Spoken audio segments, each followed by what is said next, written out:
CTET paper first के preparation के लिए ईवीएस का जो टॉपिक था उसे हम लोग डिस्कस कर रहे थे। तो इसके लिए मैंने क्लास थर्ड और क्लास 4 का जो भी कंटेंट है उसका वीडियो मैंने पहले ही बना करके अपलोड कर दिया है।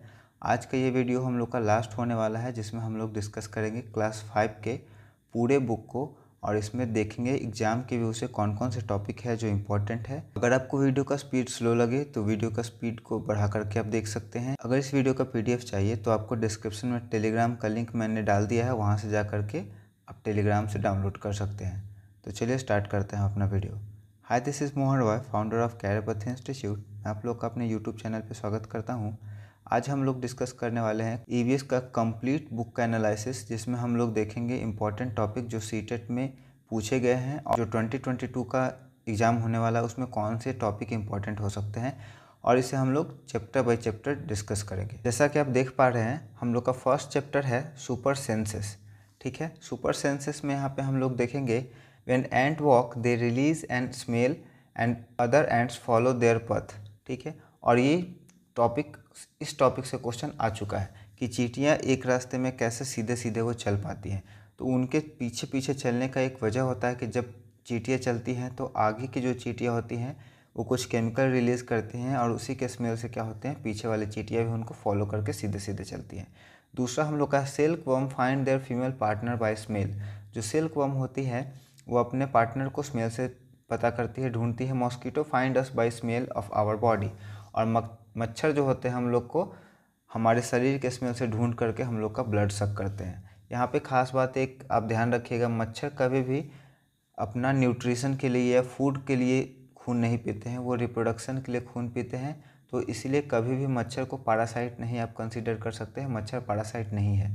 Dog mark their area bye urine and potty and other dogs keep out by smell it. जो कुत्ते होते हैं अपने एरिया में मार्क लगाते हैं अपने यूरिन से और अपने पॉटी से, और बाकी कुत्ते इसको सूंघ करके उस एरिया से दूर रहते हैं। Most of the bird have their eye on either side of the head. ये भी क्वेश्चन पूछा जा चुका है कि बर्ड के हेड पर दोनों साइड में आई होती है, इससे बर्ड को क्या फ़ायदा होता है ना। तो दोनों साइड में आई होने के वजह से वो फोकस कर सकते हैं एक ही समय में दो अलग अलग चीज़ों के ऊपर, ये फ़ायदा होगा उनको। When birds focus on a single object they both eye then they estimate its distance. अब देखिए ये बात बहुत ज़्यादा ज़रूरी है। इस साल जो 2022 में एग्ज़ाम होने वाला है उसके लिए ये बहुत ज़्यादा ज़रूरी है कि बर्ड जब अपने दोनों आँखों को सिंगल ऑब्जेक्ट के ऊपर फोकस करते हैं सामने की तरफ, both eyes, then they estimate its distance. ठीक है, इस बात को आप ध्यान में रखिएगा। जब बर्ड अपने दोनों आँखों से एक सिंगल ऑब्जेक्ट के ऊपर देखते हैं तो उसका डिस्टेंस का वो पता लगाते हैं। और when focus on two different things they increase the range. और जब दोनों आँखों से दो अलग अलग चीज़ों के ऊपर देखते हैं तो अपने रेंज को बढ़ाते हैं। ठीक है, तो इसमें 2 पॉइंट बन के आई। दोनों आँखों से किसी एक ऑब्जेक्ट के ऊपर फोकस करे हुए हैं तो वो क्या करेंगे, डिस्टेंस का वो एस्टिमेट करेंगे, अंदाज़ा लगाएंगे कोई भी ऑब्जेक्ट कितना दूर है कितना पास है। और जब अलग अलग तरफ डायरेक्शन में देखेंगे तो वो इन रेंज एस्टिमेट करेंगे। Eagle can see things from long distance approx 8 metre and we can see an object from 2 metre. देखिए ईगल का हम लोग को पता है कि आँख बहुत तेज़ होता है, वो बहुत दूर दूर तक देख पाता है। तो वो अपने आँख से नॉर्मली 8 मीटर तक ईजिली देख सकता है। और अगर उसी ऑब्जेक्ट को हम लोग देखना चाहें तो वो 2 मीटर दूरी पर होना चाहिए हम लोग के आँख से। Snakes hear with the vibration of the earth. Snakes कैसे हेयर करता है किसी भी चीज़ को, अर्थ पर जो वाइब्रेशन होता है उससे। The elephant year is very large. ये भी क्वेश्चन पूछा जा चुका है कि हाथी का जो कान होता है बहुत बड़ा होता है, उससे हाथी को क्या फ़ायदा होता है। तो ये हाथी के इंक्रीज़ करता है लिसनिंग एबिलिटी को। Fishes give alarm by electrical signal. ये हम लोग का जो इस साल का एग्ज़ाम होने वाला है उसके लिए ज़रूरी है कि फिश जो होता है अपना मैसेज किस तरह से एक से दूसरे में शेयर करते हैं, तो इलेक्ट्रिकल सिग्नल से करते हैं। सुनामी वाज कम इन 2004। ये आपके लिए ज़रूरी हो जाएगा। 2004 में सुनामी आया था। And some tribal people of Andaman and Nicobar island notice animal strange behaviour and feel the danger and after that they leaves their place and save their lives. ठीक है, तो जब भी कभी नेचर में कुछ डिजास्टर होने वाला होता है तो एनिमल कुछ स्ट्रेंज बिहेवियर करते हैं, और उसके बिहेवियर को देख करके हम लोग समझ सकते हैं और अपने आप को प्रोटेक्ट कर सकते हैं। समर स्लीप को हम लोग कहते हैं एस्टिवेशन, और विंटर स्लीप को हम लोग कहते हैं हाइबरनेशन। समर स्लीप और विंटर स्लीप कहने का मतलब है जब आसपास का कंडीशन हार्श हो जाता है, जिसमें ज़िंदा रहना मुश्किल हो जाता है, तो कुछ ऑर्गेनिज्म जो होते हैं अपने आप को इनएक्टिव कर लेते हैं काफ़ी लंबे समय के लिए, जैसे 5 महीना 6 महीना के लिए। ये क्या कहलाता है? स्लीप का कहलाता है। तो जो ऑर्गेनिज्म समर के समय में अपने आप को इनएक्टिवेट करेंगे वो समर स्लीप कहलाएगा, और जो विंटर में करेंगे उसे हम लोग विंटर स्लीप कहते हैं। अब आगे यहाँ पे बात होगा स्लॉथ का। स्लॉथ बहुत ही एक स्लो ऑर्गेनिज्म है जो कि दिन भर में 17 घंटा तक सोता है, ठीक है, और अपने 40 साल के लाइफ में मात्र 8 पैर के ऊपर वो मूव करता है। The sleeping and walking routine of animals give in 24 hours encourage to think about fraction. और यहाँ पे देखिए एक कॉन्सेप्ट है जिसका पेडागोजी में यूज हो सकता है कि फ्रैक्शन का अगर हम लोग यूज़ कर रहे हैं तो स्लीपिंग एंड वॉकिंग मतलब जानवर कितने देर सोते हैं और कितने देर जागते हैं। जैसे एक दिन में 24 घंटा होता है और इसको हम लोग तोड़ सकते हैं फ्रैक्शन में। जैसे यहाँ पे स्लोथ का 17 घंटा सोता है और बाकी जो बचा टाइम है उसमें वो जागता है, तो यहाँ से फ्रैक्शन का कॉन्सेप्ट हमको क्लियर कर सकते हैं। Tiger can see 6 times better in night than day. ये भी इम्पोर्टेंट है कि जो टाइगर होते हैं रात में 6 गुना ज़्यादा बेटर तरीके से देख सकते हैं किसी भी चीज़ को। The whiskers hair around mouth, ठीक है, किस में? चूहे में, बिल्ली में, माउथ के आसपास में जो हेयर निकले रहते हैं, very sensitive and sense the vibration of air which help them to move in dark. जो टाइगर का विस्कर्स होता है, बिल्ली का विस्कर्स होता है, जो माउथ के चारों तरफ बाल निकले रहते हैं, मूंछ जिसे हम लोग कहते हैं, इंसान का नहीं, टाइगर और लायन का, वो एयर में वाइब्रेशन को फील करता है जिसके वजह से वो रात में ना काफ़ी ईजिली तरीक़ा से मूव कर सकते हैं। Tiger year can move in different direction, ये भी ज़रूरी है। टाइगर के कान अलग अलग दिशा में मूव कर सकते हैं अलग अलग टाइम पे। Tiger roar listen up to 3 kilometre. Tiger अगर दहाड़ दे तो हम लोग 3 किलोमीटर तक उसे सुन सकते हैं। Elephants are killed for tusk. Tusk क्या होता है? हाथी का निकला हुआ दांत होता है जो कि खाने में यूज में नहीं आता है। Rhinoceros for horn. राइनोसेरस को मारा जाता है उनके सींग के लिए। Tiger, crocodile and snakes for their skin. Musk deer for musk, और मस्क का यूज होता है परफ्यूम बनाने के लिए। Peoples kill animal are called hunter और पोचर्स, ठीक है। वैसे लोग जो जानवरों को मारते हैं उन्हें हंटर या पोचर्स कहेंगे। To protect animal government made forest protection law. देखिए जिम कॉर्बेट नेशनल पार्क ये उत्तराखंड में है। पॉसिबिलिटी है कि मैं यहाँ पर जा कर के घूम करके आऊँ, क्योंकि कल मैं जाने वाला हूँ यहाँ पटना से। बहुत दिनों के बाद मैं ट्रैवल करने वाला हूँ। पहले मैं दिल्ली जाऊँगा और उसके बाद मैं उत्तराखंड जाऊँगा, तो पॉसिबिलिटी है कि वहाँ मैं जाऊँ। अगर मैं जाऊँगा तो लाइव वीडियो बना करके आपके साथ ज़रूर शेयर करूँगा। उसके बाद है घाना, ये भरतपुर में है, राजस्थान में। वीडियो थोड़ी सी लंबी हो सकती है तो आप पेशेंस बना करके रखिए और वीडियो को पूरा देखिए। जो भी 3 वीडियो हैं, क्लास 3, क्लास 4 और क्लास 5 का, उसको 2 बार 3 बार आप देख लें। आपका 15 क्वेश्चन जो पूछता है ना, इसमें से आपका 10 से 15 क्वेश्चन आपको 100% श्योर रहिए कि ज़रूर बनेगा। और वीडियो को पूरा देखिए, हो सके तो स्पीड बढ़ा करके देखिए। स्नेक चार्मर थ्योरी, इसमें अंडरलाइन नहीं हुआ है, साथ में अंडरलाइन हम लोग करते चलेंगे। Snake charmer which places beans are known as Kalbelias, ठीक है। तो स्नेक चार्मर जो बीन बजाते हैं उसे हम लोग कलबेलिया कहेंगे। टीचर आस्क सम क्वेश्चन, ये पेडागोजी के लिए होगा। Related to topic before they start the topic of a student before the teaching of that topic. This purpose behind this is to make lesson more interesting. अब देखिए कभी भी आप बच्चों को पढ़ाएंगे या जब हम लोग बीएड कर रहे होते हैं उसी समय हम लोग को बताया जाता है। लेसन प्लान जब हम लोग तैयार करते हैं तो क्या करते हैं, इंट्रोडक्शन क्वेश्चन हम लोग पूछते हैं। आपको याद होगा तो अपने लेसन प्लान बनाया होगा तो इंट्रोडक्शन क्वेश्चन से हम लोग शुरुआत करते हैं। किसी भी टॉपिक को पढ़ाने के पहले उससे जुड़ा हुआ क्वेश्चन हम लोग बच्चों से करते हैं और उनके प्रीवियस नॉलेज को तो चेक करते ही हैं और साथ ही साथ क्लास को इंटरेस्टिंग भी बनाते हैं। और प्रीवियस नॉलेज को अभी के नॉलेज से अटैच करके हम लोग एस्टिमेट करते हैं कि बच्चे कितना जानते हैं और उन्हें क्या क्या बताने का ज़रूरत है। तो ये सब तरीका है जिससे टीचर क्या करते हैं, बच्चों को क्लास में पढ़ाते हैं। Musical instrument use in been party are been, tumba, kanjiri and dhol. ये सब एग्जाम में इस तरह के क्वेश्चन पूछे जाते हैं कि जो बीन पार्टी हो रहा था उसमें कौन कौन से म्यूजिकल इंस्ट्रूमेंट बजाए जा रहे थे। तो बीन तो बजाया ही जाएगा। टुम्बा एक ढोलक टाइप का है, छोटा सा कटोरा के जैसा बॉल जैसा है, उसमें बजाया जाता है। किंजरी और ढोल। Expect dhol, all instrument are made from dried gourd. Gourd मतलब आप कद्दू कर सकते हैं या फिर कोहड़ा कर सकते हैं, उसको सुखा करके ये बनाया गया है। और ढोल को एनिमल के स्किन से बनाया जाता है। All the snakes which are found in our country only 4 are poisonous, ठीक है। ये बात समझ लीजिए कि हम लोग की कंट्री में जितने भी सांप पाए जाते हैं ना, उसमें से सिर्फ 4 जो सांप होते हैं वो जहरीला होता है, जिसमें एक कोबरा हो जाएगा, दूसरा करैत हो जाएगा, तीसरा हम लोग का रसल वाइपर हो जाएगा जिसको हम लोग दुबोइया कहते हैं, और थर्ड हम लोग का होगा सॉ स्केल वाइपर, जिसको अफाई कहते हैं। बाकी सब सांप जहरीले नहीं होते हैं, तो आपको डरने का जरूरत नहीं है। अगर सांप कभी आपको बाइट कर ले स्नेक, तो आप पहले पहचानिए कि सांप जहरीला था या नहीं, पैनिक होने का जरूरत नहीं होगा। फ्रॉम टेस्टिंग टू डाइजेस्टिंग, इसमें मैंने कुछ डायग्राम बना करके छोड़ दिया है, ठीक है, जिसमें हम लोग यहाँ पर अभी डिस्कस करेंगे कि टेस्ट बर्ड जो होता है जीभ पर, वो कहाँ कहाँ पे होते हैं। तो यहाँ मैंने टेस्ट बर्ड लिखा है, यहाँ पे देखिए 4 जगह पे होते हैं लोकेशन, जहाँ पे हम लोग अलग अलग टेस्ट को रिकॉग्नाइज करते हैं। तो जो सबसे आगे है वहाँ पे हम लोग स्वीट को रिकॉग्नाइज करते हैं। इसको याद रखने के लिए मैं बताऊँगा। यहाँ पे साल्ट को रिकॉग्नाइज करते हैं हम लोग, यहाँ पे हम लोग खट्टा को रिकॉग्नाइज करते हैं, और यहाँ पे बीटर।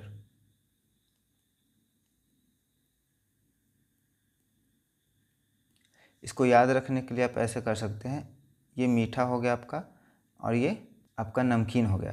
तो आप यहाँ का मीठा का मी और नमकीन का न, तो आप इसको इस तरह से याद कर सकते हैं, मीना, है ना। मीना किसी गर्ल का नाम हो सकता है, तो पर्सनली कोई नहीं लेंगे, याद करने के लिए सिर्फ है। यहाँ पे आपको याद होगा कि कंठ में तीता होता है, आगे में स्वीट होता है, कन्फ्यूजन इन दोनों में होता है। तो हम लोग याद रखेंगे मी और ना, मतलब मीठा के बाद आएगा नमकीन और नमकीन के बाद आएगा खट्टा। तो इस तरह से हम लोग याद रख सकते हैं। और दांत का अगर बात करें तो हम लोग के माउथ में जब बच्चे छोटे होते हैं तो 20 दांत होते हैं, और एडल्ट होने पे दांतों का संख्या 32 हो जाता है। डेंटल फार्मूला का अगर बात करें हम लोग तो 2123 डिवाइडेड बाई 2123 इंटू 2, और यहाँ से हम लोग का हो जाएगा 32। 2 1 3 3 2 1 2 1 3 3 2 5 5 + 3 8 8 और 8 नीचे 8 8 16 16 गुने 2 32, है ना। अपर जॉ और लोअर जॉ इस तरह से। By chewing the food well it helps to digest them. अब देखिए ये क्वेश्चन हम लोग के लिए इंपॉर्टेंट हो जाएगा कि खाना को अगर हम लोग अच्छे से चबाते हैं तो उससे क्या फ़ायदा होगा, वो अच्छे से खाना पचेगा। When our stomach get upset after vomiting and loose motion, the glucose drip is given to the patient because it give quick strength without eating. देखिए जब हमें वोमिटिंग होगा या लूज मोशन होगा या फूड पॉइजनिंग होगा, तो उसके बाद हम लोग का पेट अपसेट हो जाएगा, वो खाना को डाइजेस्ट नहीं कर सकता है। तो हम लोग ग्लूकोज ड्रिप चढ़ाएंगे पेशेंट को, है ना। कभी कभी आपको पता होगा पानी चढ़ता है, ऐसा कहा जाता है कि बुखार बहुत ज़्यादा लग गया है या फिर आपको लूज मोशन हो रहा है, डायरिया हो गया है, तो आपको पानी चढ़ाया जा रहा है। तो पानी में ग्लूकोज डाल करके चढ़ाया जाता है, जिससे क्या होता है, एनर्जी डायरेक्ट आपके खून में मिल रहा है और आपको उससे ताकत मिलेगा, कमजोरी नहीं होगा। Martin was a young soldier, ठीक है, ये स्टोरी बहुत ज़्यादा इंटरेस्टिंग है। मार्टिन नाम का एक सोल्जर था जो कि 1882 में वो लड़ने गया था वॉर में, लेकिन वहाँ पे क्या हुआ, उसको इंजरी हो गया स्टमक में, उसके बुलेट चला गया, जिसके वजह से स्टमक में होल हो गया। He get recover after some time but a small hole remain in his stomach, ठीक है, कुछ दिन के बाद वो रिकवर हो गया, लेकिन पेट में एक उसका स्मॉल होल रह गया था।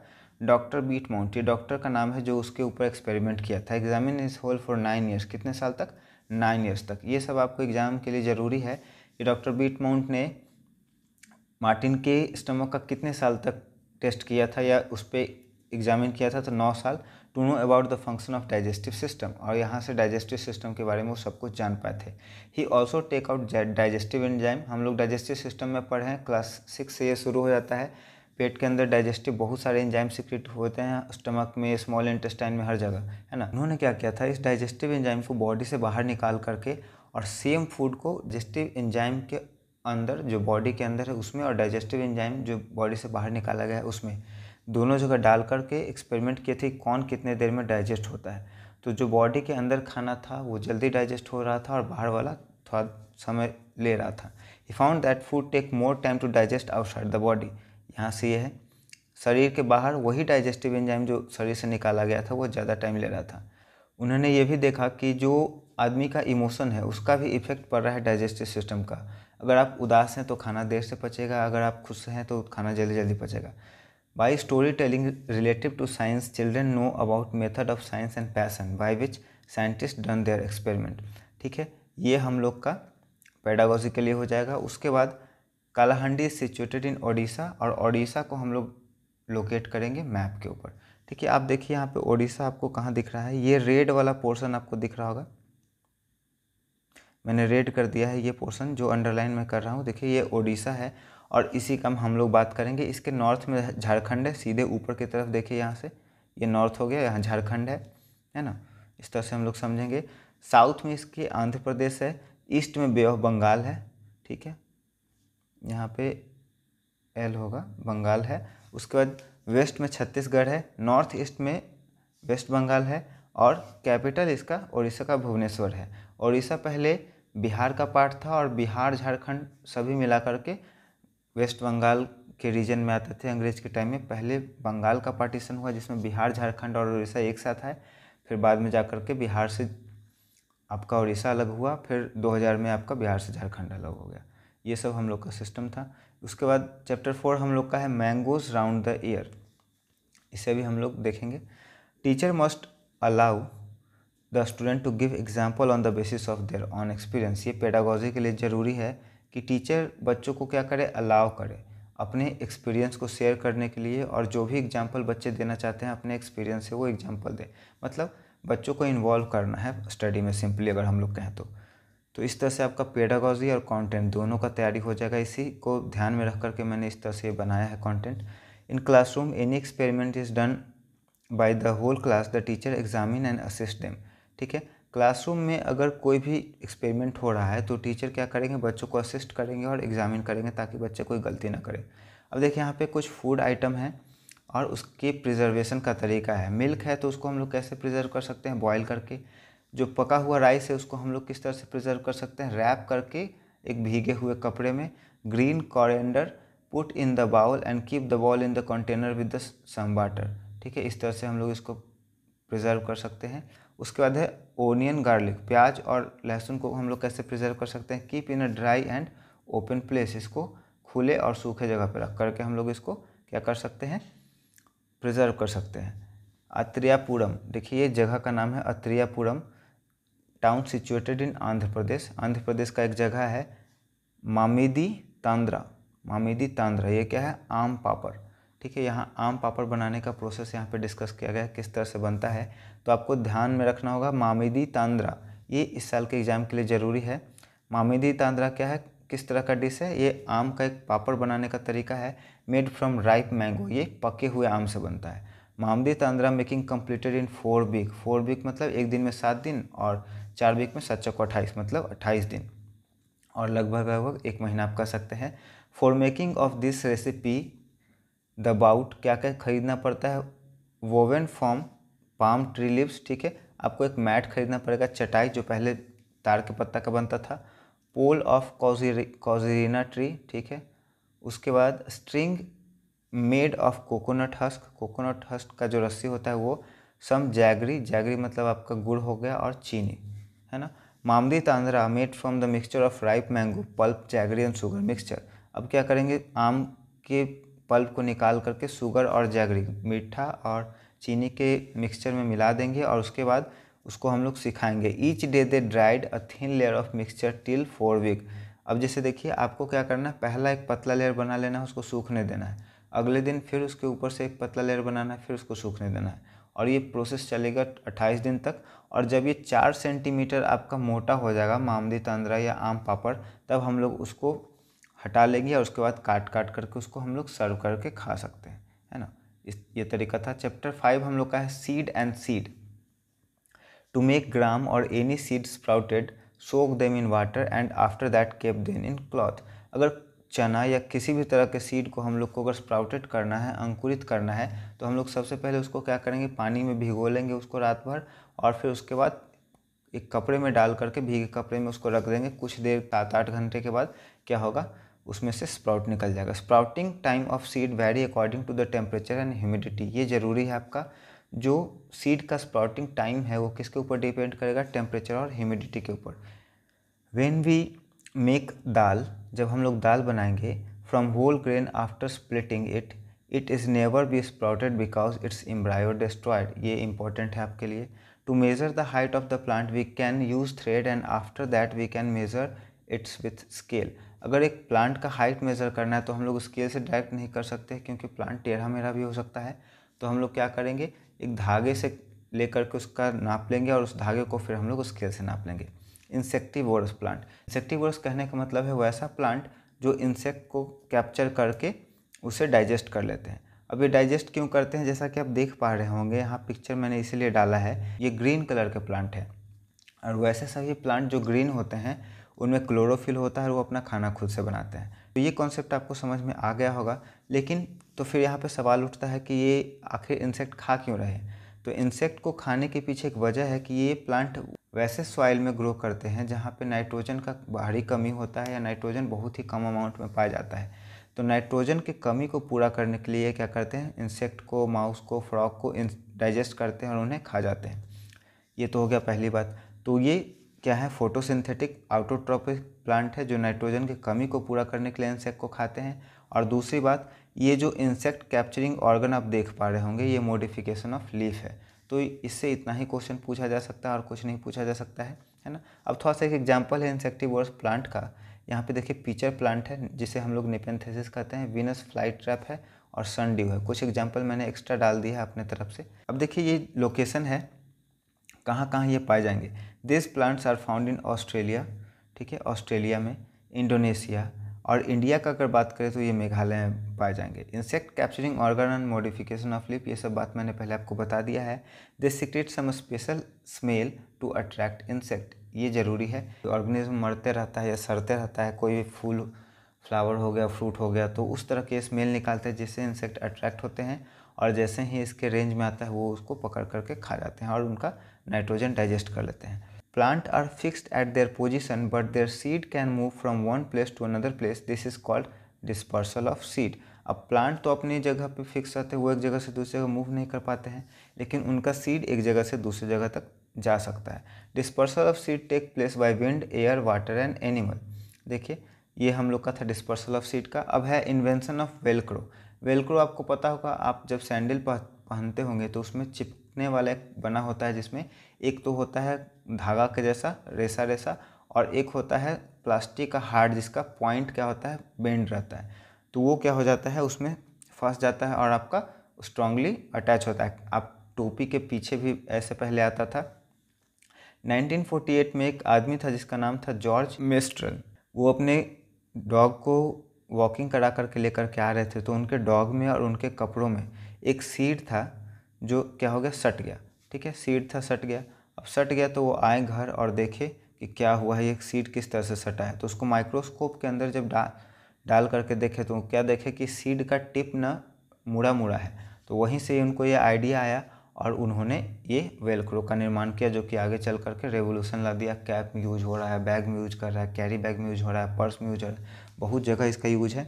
चिलीज, ये मिर्च के बारे में बात कर रहा है। वे are brought in India by traders of South America and they are also carry potato with them. देखिए यहाँ पे है कि अलग अलग जो प्लांट है, अलग अलग सीड है, कहाँ से आया है। तो चिली मिर्च इंडिया का लोकल नहीं है, ये आया है कहाँ से, अमेरिका से, साउथ अमेरिका से। और अपने साथ वो आलू भी लेकर के आए थे। तो आलू और मिर्च कहाँ का फसल है, साउथ अमेरिका का, जो कि इंडिया में इंट्रोड्यूस किया गया। उसी तरह से कैबेज, बंधा गोभी जो है और मटर, वो सब यूरोप का है। कॉफ़ी बीन जो है या ग्रीन भिंडी जिसको हम लोग ओकड़ा भी कहते हैं, ये बहुत आपका ज़रूरी है। ओकड़ा किस सब्जी का नाम है, तो ओकड़ा किसको हम लोग बोलेंगे, ग्रीन भिंडी को, है ना, ओकड़ा। तो ये कहाँ से आया है, अफ्रीका से आया है। मेथी इज ऑल्सो कॉल्ड फेनुग्रीक, ठीक है, ये लाइन भी जरूरी है। फेनुग्रीक किसे कहा जाता है, मेथी को। चैप्टर 6 हम लोग का है every drop count. This is the image of Gadisar. Sar का मतलब होता है लेक, सरोवर, जिसको हम लोग कह सकते हैं। This is made by king Ghadi of Jaisalmer. Jaisalmer कहाँ पे है, राजस्थान में, अबाउट 650 ईयर्स अगो। ये जो आप इमेज में देख पा रहे हैं पिक्चर, ये यही घादी सार है। इसको घादी नाम के रूलर ने बनाया था और ये जैसलमेर में है, अजमेर में। People come here to celebrate festival and much more like music and dance. यहाँ पर लोग आकर के सेलिब्रेशन करते हैं। This talab belongs to everyone and so all people to care of it and clean it. ये जो है तालाब, ये सार्वजनिक संपत्ति, इस पर सभी लोगों का अधिकार है, तो सभी लोग मिलजुल करके इसे साफ रखने का कोशिश करते हैं। Rain water collected in it spread over many miles. इसमें जो रेन वाटर जमा होता है वो बहुत दूर तक फैला हुआ है। अ सीरीज ऑफ 9 लेक्स, कितने लेक्स हैं, 9 lakes, are build to save and collect the rain water. पानी जो बारिश में होता है उसे कलेक्ट करने के लिए और सेव करने के लिए 9 लेक्स का एक सीरीज बनाया हुआ है।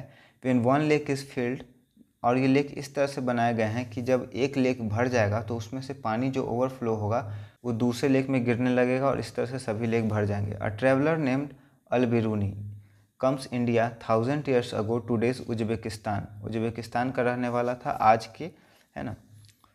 ही noted all different things which are saw there. अब देखिए जो भी ट्रेवलर आएंगे अपने देश का और जहाँ पे वो घूमने जाते हैं उसका कंपेयर करते हैं, और नए जगह पे जो भी वो नए नए चीज़ पाते हैं उसको एक नोट करते हैं, जिसे हम लोग ट्रैवल क्यू कहते हैं या यात्रा वृत्तांत कहते हैं हिंदी में। तो वही यहाँ पे है कि अल्बेरूनी जो घूमने आए थे उज्बेकिस्तान से, वहाँ से यहाँ आने के बाद जो भी डिफरेंसेस उसने देखा सभी को वो नोट डाउन किया। He says that people of India are very skilful in making pond. और उसने बताया था कि इंडिया के जो लोग हैं पॉन्ड बनाने में बहुत ही स्किलफुल है। The book written by Alberuni और many other written sources help us to know our history. जो बुक अल्बेरूनी ने लिखा है वो हमारे इतिहास को बताता है। Rajasthan have very dry climate. Rajasthan ने, आप लोग को पता होगा इंडिया का मरुस्थल कहाँ पे है, राजस्थान में ही है, और मरुस्थल का नाम थार है। So every drop of water is precious. तो यहाँ पे पानी बहुत ही ज़्यादा इंपॉर्टेंट हो जाता है। Peoples here come together and make effort to save water. यहाँ पे लोग एक साथ मिल करके पानी बचाने का प्रयास करते हैं। Lakes and johads were made to collect water. Johads क्या है, पानी कलेक्ट करने के लिए, पानी सेव करने के लिए जो स्ट्रक्चर है वो है। वे are made to collect water. Some water from here soaked into the ground and reach to the wells and bawdis किस चीज़ को कहा गया है, स्टेप वेल को। तो यहाँ से कुछ जो पानी है वो ज़मीन के अंदर सोख होकर के, मतलब आप इसको कह सकते हैं जैसे बालू के ऊपर आप कभी पानी डाले हैं तो उसमें से पानी क्या हो जाता है, थोड़ा देर के बाद अंदर चला जाता है। तो उसी तरह से ग्राउंड में जब पानी जमा होता है तो थोड़ा देर के बाद, कुछ दिन जमा रहने के बाद वो क्या हो जाता है, पर्कोलेट करके अंडरग्राउंड में चला जाता है।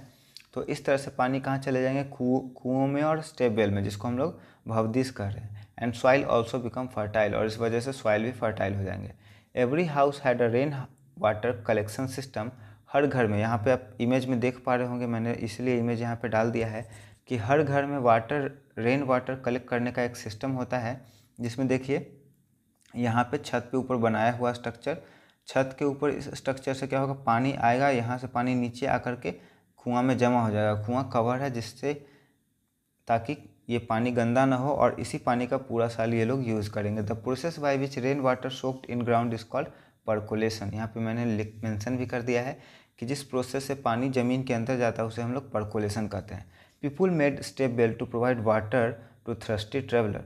स्टेप बेल लोग क्यों बनाते थे, स्टेप बेल इसलिए बनाया जाता था कि जब रास्ते पे आदमी चल रहे हैं, उन्हें प्यास लगे, तो वो कुओं में उतर करके अंदर जा करके पानी पी सके, इसलिए इसे स्टेप बेल भी कहा जाता है। Traveller also carry some water with themselves in piyau. ठीक है, ये बात याद रखिएगा। ट्रैवलर अपने साथ पानी किस चीज़ में लेकर के चलते थे, तो उसे पियाऊ कहते थे, और मसाक भी उसे कहा जाता है। लेदर का एक बैग होता था जिसमें वो पानी रखते थे, इसे पियाऊ या मसाक भी कहा जाता था। Some people at this modern time still get water from lakes, dhara, stepwell and nalas. ठीक है, अभी के समय में भी, मॉडर्न टाइम में, जब हम लोग बोरिंग करके समरसेबल से या फिर मोटर से या फिर हैंडपम्प से पानी निकाल रहे हैं, अभी भी बहुत सारे ऐसे लोग हैं जो नदी, तालाब और लेक से पानी कलेक्ट करते हैं। न्यू ब्राइड इन उत्तराखंड में जब नई नई शादी होती है तो जो गांव में नई बहू आती है, नई लड़की जो आती है, वो अपने पॉन्ड का या फिर स्प्रिंग का, झरना का जा करके पूजा करती है। इन 1986 देयर वाज नो रेन इन जोधपुर। ये बात है जोधपुर में एक बुरे समय का, जब 1986 में वहाँ पे बारिश नहीं हुआ था, तो आसपास के एरिया में पानी का बहुत ज़्यादा दिक्कत हो गया था। People remember forgotten step well. Step well का देखिए यहाँ पे दो नाम हो गया, एक तो आप ऊपर में यहाँ पे देख पा रहे होंगे, यहाँ पे है भवदीस जिसको स्टेप बेल बोला गया, और नीचे में यहाँ पे बौली को भी स्टेप बेल बोला गया है। ठीक है, तो जो लोगों ने स्टेप बेल को छोड़ दिया था, ऐसे ही बैरन कह सकते हैं, उस पर कोई ध्यान नहीं दिए थे, तो लोगों ने उसे क्या किया, क्लीन किया। जब उन्हें परेशानी हुआ तो उन्होंने क्लीन किया, और उन स्टेप बेल से 200 ट्रक गार्बेज निकला। ठीक है, 200 ट्रक गार्बेज निकलने के बाद वो क्लीन हो गया। लोगों ने उसे साफ़ करके क्लीन कर दिया, पानी जमा हुआ, कुछ दिन यूज किए, लेकिन जैसे ही फिर से वो स्थिति ठीक हुई, लोग फिर उसे भूल गए। ये लाइन बहुत ही ज़्यादा ज़रूरी है, इसमें ग्रुप ऑफ पीपल्स का बात हो रहा है, जिससे तरुण भारत संघ बोला गया है। Work hard to bring water to different area so they help Darki Mai. ठीक है, यहाँ पे याद रखिएगा नाम Darki Mai. Darki Mai lives in Alwar district of Rajasthan. The village faces scarcity of water, so she asks for help. They help to build lake and reduce the problem. तो तरुण भारत संघ के पास गई दरकी माई और उससे रिक्वेस्ट किया कि उसकी मदद करे। इन लोगों ने उनका रिक्वेस्ट किया, लेक बनाए और लोगों के प्रॉब्लम को सॉल्व किया। चैप्टर 7 हम लोग का है experiment with water. Floating and sinking something in water due to density of substance. देखिए कोई भी चीज़ अगर पानी में तैर रहा है या डूब रहा है तो किस चीज़ की वजह से हो रहा है? Density of water. थोड़ा सा आप क्लियर कर लीजिए कॉन्सेप्ट। अगर कोई सब्सटेंस है जिसका डेंसिटी पानी के डेंसिटी से कम है तो वो तैर जाएगा, और कोई सब्सटेंस है जिसका डेंसिटी पानी के डेंसिटी से ज़्यादा है तो वो उसमें डूब जाएगा, है ना, with respect to H2O। If any substance density is less than H2O then substance float. ठीक है, ये मैंने बता दिया। ठीक है, पूरी सिंक इन ऑयल इनिशियली, ये बात आप ध्यान से समझिए। पूरी जब हम लोग छानते हैं, पूरी जब छाना जाता है किचन में कढ़ाई में, तो शुरुआत में क्या होता है? पूरी कढ़ाई में डूब जाता है, लेकिन जैसे ही उसमें पफ मतलब वो फूलता है तो वो ऊपर आकर के तैरने लगता है। ये क्यों होता है? इसके पीछे का कॉन्सेप्ट और साइंस में थोड़ा सा आपको बता दूं। को आटा गूंदते समय आप अगर कभी देखे होंगे तो उसमें पानी मिलाया जाता है, तो पानी मिलाने के बाद आटा उसमें गूंदाता है। अब वो पानी आपके आटे में मौजूद है। जब हम लोग पूरी को डाले हैं तेल में, गर्म तेल में, तो वो पानी क्या हुआ? वाटर वेपर में बदला। और वाटर वेपर ऊपर आना चाहता है तो वो क्या करेगा? एक लेयर को पतला करके ऊपर आएगा, और जिस वजह से क्या होगा? उसका डेंसिटी कम हो जाएगा ऑयल के डेंसिटी से, और कुछ देर के बाद वो तैरने लगेगा। When Ayesha put puff puri in water then it sinks. अब आयशा क्या है? फूला हुआ पूरी को पानी में डाली है तो वो डूब गया। तो इससे क्या पता चलता है कि पूरी का डेंसिटी पानी के डेंसिटी से ज़्यादा है। While boiling egg, when we put salt in water to boil quickly, but if we mix more salt, the water egg floats। ठीक है, पानी में जब हम लोग अंडे को उबालते हैं तो वो जल्दी उबले, इसके लिए हम लोग क्या करेंगे? पानी में नमक मिलाएंगे। नमक मिलाने से क्या होगा? पानी का बॉइलिंग पॉइंट डिक्रीज़ कर जाएगा, जिसके वजह से वो जल्दी बॉयल करेगा। अगर हम लोग ज़्यादा नमक मिलाते हैं तो क्या होगा? पानी का डेंसिटी बहुत ज़्यादा हो जाएगा और अंडा का डेंसिटी कम हो जाएगा, तो अंडा तैरने लगेगा। देखिए, डेड सी एक ओशियन है जिसमें 1 लीटर पानी में लगभग 300 ग्राम साल्ट पाया जाता है, और इसके वजह से इस पानी का डेंसिटी बहुत ज़्यादा बढ़ गया है। अब पानी का डेंसिटी बढ़ गया है तो अगर हम लोग को तैरना भी नहीं आता है फिर भी हम लोग इस पानी में फ्लोट करेंगे, तैरते रहेंगे। Children at this stage not know the concept of density. मतलब बच्चे जब 5वें क्लास में हैं तो वो डेंसिटी के कॉन्सेप्ट को नहीं समझ पाएंगे। ये सब पूछा जाता है एग्जाम में, क्वेश्चन आपका पेडागॉजी में, कि बच्चों को डेंसिटी का कॉन्सेप्ट देना है तो ये 5वें क्लास में हम लोग दे सकते हैं कि नहीं, उन्हें बताएंगे कि नहीं। तो इस समय वो नहीं समझ सकते हैं, तो हम लोग बस क्या बोलेंगे कि कोई भी चीज़ थिक है मतलब भारी है पानी से तो वो डूबेगा, पानी से हल्का है तो वो तैरेगा। जिस तरह से वाइल पानी में तैर जाता है ना। डांडी मार्च, ये इम्पोर्टेंट है। डांडी मार्च कौन किए थे? महात्मा गांधी किए थे। और कब किए थे? 1930 में अंग्रेज़ों ने एक कानून बना करके रखा था कि कोई भी पर्सन इंडिया का नमक नहीं बना सकता है, और उसे नमक खरीदना पड़ेगा अंग्रेज़ों से। अंग्रेज़ लोग किसी भी तरीके से बस पैसा कमाना चाहते थे, उन्हें कोई मतलब नहीं था लोग जिए या मरे या लोगों को परेशानी हो। तो उन्होंने इस तरह से बना करके रखा था, क्योंकि नमक एक ऐसा सब्सटेंस है जो लोग डेली घर में यूज करते हैं, तो उससे वो बहुत प्रॉफिट कमा सकते थे।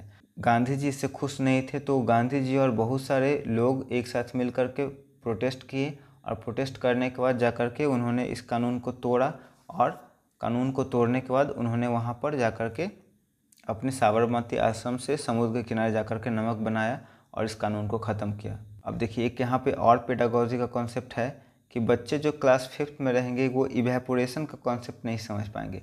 इवेपोरेशन कहने का मतलब है पानी जो वेपर बन करके उड़ जाता है। नमक बनाने का सिंपल प्रोसेस क्या है? पानी में नमक जो घुला हुआ उसको आप एक जगह कलेक्ट कर लीजिए, सन के लाइट से क्या होगा? पानी वेपर बन के उड़ जाएगा और वहाँ पे नमक बचा रह जाएगा। चैप्टर 8 हम लोग का है a treat for mosquito. Malaria is a disease caused by malaria parasite protozoa and it is spread by the bite of female mosquitoes. ठीक है, इसके पहले भी ऊपर में मैंने बताया था कि मॉस्किटो जो होते हैं वो अपने रिप्रोडक्शन के लिए ब्लड सक करते हैं। तो यहाँ पे आप देख पा रहे होंगे कि फीमेल एनोफिलीज मच्छर ही है जो हम लोग को बाइट करती है, और उसी से क्या होता है? मलेरिया हम लोग में ट्रांसमिट करता है। तो वैसे सभी ऑर्गेनिज्म जो बीमारी को एक जगह से दूसरी जगह फैलाते हैं उसे हम लोग वेक्टर कहते हैं। अगर बात करें फूड का, तो मच्छर अपने फूड को प्लांट के जूस से ऑब्टेन करते हैं। तो मच्छर पैरासाइट नहीं होगा, इस बात का आप ध्यान रखिएगा। अगर आप कभी पहले पढ़े होंगे कि मच्छर पैरासाइट है, तो इस कॉन्सेप्ट को क्लियर कर लीजिए माइंड में, मच्छर पैरासाइट नहीं है। अब देखिए, अगर आपको मलेरिया हो गया है तो उसके लिए दवा क्या है, सिनकोना के छाल को आप यूज कर सकते हैं दवा की तरह से। अनीमिया क्या है, अनीमिया एक कंडीशन है, इस पे क्वेश्चन पूछा गया है पिछले सालों में। अनीमिया क्या है और इसका सिम्टम। अनीमिया एक कंडीशन है जिसमें हीमोग्लोबिन का अमाउंट कम हो जाता है और आयरन जो होता है ब्लड में बहुत कम हो जाता है ना। इसके वजह से हम लोग का शरीर पीला होगा, जब बाद में जाकर के जॉन्डिस भी होने का खतरा रहता है। Doctor suggest to eat jaggery. Doctor क्या बोलते हैं, अगर खून का कमी हो गया तो हम लोग को जैगरी मतलब गुड़ खाने के लिए कहते हैं। आंवला, green leafy vegetables because they consist iron. या फिर आप देखे होंगे गर्ल्स लोग को रेड कलर का एक दवा दिया जाता था पहले स्कूल में, सरकारी स्कूल में, जो कि आयरन का गोली होता था खून की कमी को फुलफिल करने के लिए। ये क्यों होता था आप सभी को पता है, जो भी बायोलॉजी के स्टूडेंट होंगे उन्हें पता होगा। आप क्लास 10th में भी पढ़े होंगे और 12th में भी। गर्ल्स लोग में क्या होता है, मेंस्ट्रुअल साइकिल होता है, जिसकी वजह से ब्लड का बहुत सारा लॉस हो जाता है। ब्लड के कमी के प्रॉब्लम को दूर करने के लिए उन्हें आयरन का गोली दिया जाता है। Anaemia affect both physically and mentally due to this child not grow well and their energy level are low. ठीक है, अनीमिया बच्चों के फिजिकली और मेंटली दोनों पर इफेक्ट डालता है, जिसकी वजह से बच्चे सही से ग्रो नहीं कर पाते हैं। The normal require amount of haemoglobin is, ये बहुत ज़्यादा ज़रूरी है, आप इसको ध्यान में रखिएगा। एक नॉर्मल पर्सन जिसमें हीमोग्लोबिन 12 से 16 मिलीग्राम पर डेसीलीटर होना चाहिए। देखिए यहाँ पे एक इम्पॉर्टेंट पॉइंट है, जो डिजीज़ है, कौन सी डिजीज़, मलेरिया, इसको किसने डिस्कवर किया, रोनाल्ड रॉस नाम का एक आदमी ने। और इसका नाम मलेरिया इसलिए पड़ा क्योंकि मलेरिया का मतलब होता है बैड एयर। पहले किसी को नहीं पता था कि मलेरिया कैसे होता है, रोनाल्ड रॉस ने ही पहली बार इसे ढूंढा। और रोनाल्ड रॉस ने इसे ढूंढा दलदल वाले एरिया में, है ना, तो उन्होंने इसका नाम मलेरिया रख दिया, क्योंकि मलेरिया का लैटिन वर्ड का मतलब होता है bad air. Ross found the brownish mosquito and spotted wings. अब देखिए मलेरिया का मच्छर पहचानने का क्या तरीका है, ब्राउनिश मॉस्किटो आपको ब्राउन ब्राउन तरह का दिखेगा और उसके विंग्स स्पॉटेड होंगे। आपको भी अगर कोई मच्छर काट रहा है तो उसको ध्यान से देखिए कहीं इस तरह का तो नहीं है, और जैसे ही मच्छर काटे आप उसको मार दें। मलेरिया का सिम्टम क्या है कि आपको रीअकरिंग फीवर होगा एक फिक्स टाइम इंटरवल पे। शाम में 3 बजे हो सकता है, शाम में 4 बजे हो सकता है, मॉर्निंग के टाइम हो सकता है, और फिर नॉर्मल आपका हो जाएगा। जब भी बुखार आएगा आपको तो काफ़ी तेज़ बुखार आएगा। For the discovery they awarded, अब देखिए इस खोज के लिए रोनाल्ड रॉस ने जो मलेरिया का खोज किया था उसके लिए उन्हें नोबेल प्राइज़ दिया गया 1902 में, और 1905 में वो मर गए। और इत्तेफाक ये है कि वो मरे भी तो मलेरिया से ही मरे। इस लाइन को मैंने ऊपर ही डिस्कस कर दिया है कि सिर्फ फीमेल मॉस्किटो जी जो है ना वही ब्लड को सक करते हैं, वो भी रिप्रोडक्शन के लिए, है ना, तो ये पैरासाइट नहीं है। आगे हम लोग का चैप्टर 9 है up you go, Nehru institute of mountaineering. ये कहाँ पे है, उत्तरकाशी में है। Group number 7 include 7 girl. ठीक है, ये गर्ल का एक ग्रुप का बात हो रहा है जो कि माउंटेन क्लाइंबिंग कर रहे थे। इसमें अलग अलग जगह से लड़कियाँ आई हुई थी, Assam, Mizoram, Manipur, Meghalaya and Nagaland. During mountain climbing they got vitamin C. ये बहुत ज़्यादा ज़रूरी है, जब माउंटेन क्लाइंबिंग करेंगे कोई भी पर्सन तो उन्हें विटामिन सी दिया जाता है। क्यों, आयरन का टेबलेट दिया जाता है, एंड हॉट चॉकलेट दिया जाता है, milk in breakfast to keep themselves warm, उन्हें गर्म रखने के लिए। टेकला, टेकला क्या है, village situated at the height of 1600 metre. Tekla एक विलेज है जो कि माउंट एवरेस्ट के 1600 मीटर हाइट पर सिचुएटेड है। रसकस, ये आप देखे होंगे जो भी ट्रैवलिंग करते हैं उनके पीठ के ऊपर एक बैग होता है बड़ा सा, जिसमें वो जो अपने ज़रूरत के सामान रखते हैं, उसी को रसकस कहते हैं। स्टोरिंग करने के लिए है। Mountain climber keep their body at angle, ये भी बहुत ज़्यादा ज़रूरी है। जो माउंटेन क्लाइंबर होंगे माउंटेन पर क्लाइंब करते समय अपने बॉडी के एंगल को 90 डिग्री पर बना करके रखेंगे। बेदू पकाओ, बारामासा, काफल पकाओ, चैता, मेरी चैला, अब पहाड़ी सॉन्ग, ये क्या है, पहाड़ी सॉन्ग है। बछेंद्री पाल के बारे में थोड़ा सा बताया गया है। ये फर्स्ट इंडियन वुमेन है जिन्होंने माउंट एवरेस्ट के ऊपर चढ़ाई किया था। If we use 2 layered blanket और seat the air between them keep us warm. देखिए आपको अगर कभी दे दिया जाए एक मोटा सा रजाई और 2 पतला पतला ब्लैंकेट, तो आप हमेशा प्रेफर करिएगा किस चीज़ को, पतला पतला 2 ब्लैंकेट को, क्योंकि मोटा रजाई आपको ज़्यादा गर्म नहीं रख सकता है। पतला पतला जो दो ब्लैंकेट है, दो ठो, उसके बीच में जो एयर आएगा, एयर उसके अंदर जो रहेगा बीच में, वो आपको गर्म रखेगा और वो ज़्यादा गर्म करेगा। विछेंद्री पाल ग्रो इन नाकुरी विलेज, ठीक है, यहाँ पे दिया हुआ है विछेंद्री पाल का होम टाउन नाकुरी है, और ये जगह कहाँ पे है, गढ़वाल पे है और उत्तराखंड में है ये जगह। हर गाइड वास ब्रिगेडियर ज्ञान सिंह, उनके गाइड का नाम ब्रिगेडियर ज्ञान सिंह था। Bachendri Pal become the 5th women in the world who climb on the top of Mount Everest, India की ये पहली थी और पूरी दुनिया की ये 5वीं महिला थी जो कि माउंट एवरेस्ट पे चढ़ी थी। सागरमाथा, सागरमाथा यहाँ पे एक माउंटेन है, पीक कह सकते हैं हम लोग इसको, प्रेजेंट इन नेपाल, कहाँ पे मौजूद है, नेपाल में, and its height is 8,900 metre above the sea level. Sagarmatha मतलब पूरे माउंट एवरेस्ट में सबसे जो टॉप होगा, जिसको हम लोग सागरमाथा कहेंगे, माथा का मतलब हेड और सबसे ऊपर में। चैप्टर 10 हम लोग का है walls tell story. This is the picture of Golconda fort situated in Hyderabad Telangana. ये आप याद रख सकते हैं, गोलकोंडा फोर्ट, साइड में पिक्चर भी है। गोलकोंडा फोर्ट कहाँ है, हैदराबाद के तेलंगाना में। पहले हैदराबाद आंध्र प्रदेश में था, बाद में टूट गया, तो तेलंगाना का राजधानी हो गया हैदराबाद और आंध्र प्रदेश का राजधानी अमरावती। बेस्टन बुर्ज, राउंड शेप बिल्डिंग, ठीक है, क्या है, बुर्ज, एक राउंड शेप बिल्डिंग है जो कि प्रोटेक्शन के लिए बनाया जाता था। इसमें सैनिक रहते थे और यहाँ से वो देखते रहते थे, वॉच करते थे। अ रूलर नेम्ड कुतुबसी सुल्तान, ठीक है, एक रूलर है कुतुबसी सुल्तान, ruled hair from 1580 to 1687, built the fort in 1200 AD. The wall of the fort was carved beautifully. carved मतलब खोद करके इसको सुंदर से तराशा गया है। Once औरंगजेब अटैक्ड, अब देखिए यहाँ पे ये लाइन ज़रूरी है, ये जो गोलकोंडा फोर्ट है इसके ऊपर एक बार औरंगजेब ने अटैक किया था, but they could not even enter the fort due to the strong building and great architecture. लेकिन औरंगजेब इसमें घुस नहीं पाया था। Aurangzeb army waits 8 months outside the fort, वो औरंगजेब का आर्मी फोर्ट के बाहर 8 महीने तक इंतज़ार किए, लेकिन वो इंटर नहीं कर पाए। जब भी फोर्ट बनाया जाता था इसके प्रोटेक्शन का पूरा ध्यान रखा जाता था।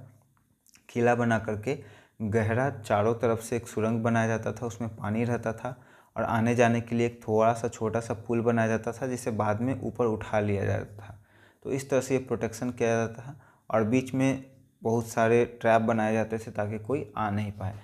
यहाँ पे मैंने कुछ एलॉयज़ का नाम डाला है जो आपके लिए ज़रूरी हो सकते हैं। कुछ एलॉय हैं और उनके कंपोनेंट हैं, मतलब किस किस चीज़ से मिल करके बना है। तो हम लोग का सबसे पहला है ब्रोंज, और जिसको बनाने के लिए कॉपर का यूज हुआ है 88% और टीन का यूज हुआ है 12%। दूसरा हम लोग का है ब्रास, ब्रास में कॉपर का यूज हुआ है 50% और जिंक का यूज हुआ है 50%। थर्ड हम लोग का है गन मेटल, जिसमें कॉपर का यूज हुआ है 85 से 90%, टीन का यूज हुआ है 8 से 12% और जिंक का यूज हुआ है 1 से 3%। शोल्डर, शोल्डर में शीशा और टीन का यूज हुआ है 50-50%। डुरालुमीन, डुरालुमीन एक मेटल है जो कि बहुत हल्का होता है, एल्युमिनियम अलॉय है और इससे एरोप्लेन बनता है। इसमें मैग्नीज का 1%, एल्युमिनियम 95% और 0.5% मैग्नीशियम। स्टेनलेस स्टील में आयरन, निकेल, कार्बन और क्रोमियम का यूज होता है। ऑन टॉकिंग, विस्लिंग और listening our own echo when we walking through the मेहरान, मेहरान मतलब आर्क होता है, कोई भी गोल बड़ा ऊंचा सा बिल्डिंग जिसमें हम लोग जाएंगे और बोलेंगे तो हम लोग का अपना ही आवाज़ खुद को सुनाई देगा, जिसे हम लोग इको कहते हैं। The archaeological finding we got from different historical places help us to know about that time. Archaeological finding मतलब जो चीज़ पीछे छूट गया है, जो दबा हुआ मिला है, तो उन सभी चीज़ों से हमें अपने इतिहास के बारे में काफ़ी सारी बातें पता चलेंगी। चैप्टर 11 है Sunita in space. Sunita Williams, girls का बात हो रहा है, नासा के स्पेस साइंटिस्ट है जो कि स्पेस में गई थी और वहाँ पे 6 महीने तक लगभग वहाँ पे स्पेंड करी है। Kalpana Chawla is also astronaut but the spacecraft crash when she comes down the earth at a space everything is floating. ठीक है, स्पेस में जब लोग जाते हैं तो हर एक चीज़ वहाँ पे तैरते रहता है क्योंकि वहाँ पे ग्रेविटी नहीं है। Sunita aircraft take off on 9/12/2006, ये बात याद रखिएगा, 2006 में गई थी 9 दिसंबर को और वो 11 दिसंबर को स्पेस में पहुँच गई और इसके लिए उन्होंने 360 किलोमीटर आकाश में, स्काई में ट्रैवल किया। Earth looks like this from space, यहाँ पे आपको पिक्चर दिख रहा होगा कैसा स्पेस से दिखता है, like a circular ball in 1969 Neil Armstrong was the first man who walk on the moon. हम लोग का चैप्टर में इतना ही था। उसका चैप्टर है 12 what if it finishes step well. इसके बारे में हम लोग राजस्थान वाले चैप्टर में पढ़ चुके हैं। Is also known as baoli. Children going to a school trip of Adalaj stepwell. ठीक है, यहाँ पे है बच्चे कहाँ गए हैं, Adalaj stepwell which is about 18 kilometre from Ahmedabad. वहाँ पे राजस्थान का बात हो रहा था, यहाँ पे अहमदाबाद का बात हो रहा है। बच्चे जा रहे हैं अदालजी स्टेपवेल जो कि अहमदाबाद में है। अहमदाबाद कहाँ पे है, गुजरात में। The term oil can be use for petrol diesel and crude oil. Oil जो होगा कंबाइंड फॉर्म में यूज कर सकते हैं हम लोग पेट्रोल डीजल और क्रूड ऑयल के लिए। पेट्रोल एंड डीजल और फॉसिल फ्यूल। फॉसिल फ्यूल क्या होता है, जो फॉसिल से डेवलप करते हैं, और पेट्रोल डीजल है तो ऑफ कोर्स ये क्या होगा, समुद्र में डेवलप करेगा। कोयला भी हम लोग का फॉसिल फ्यूल है।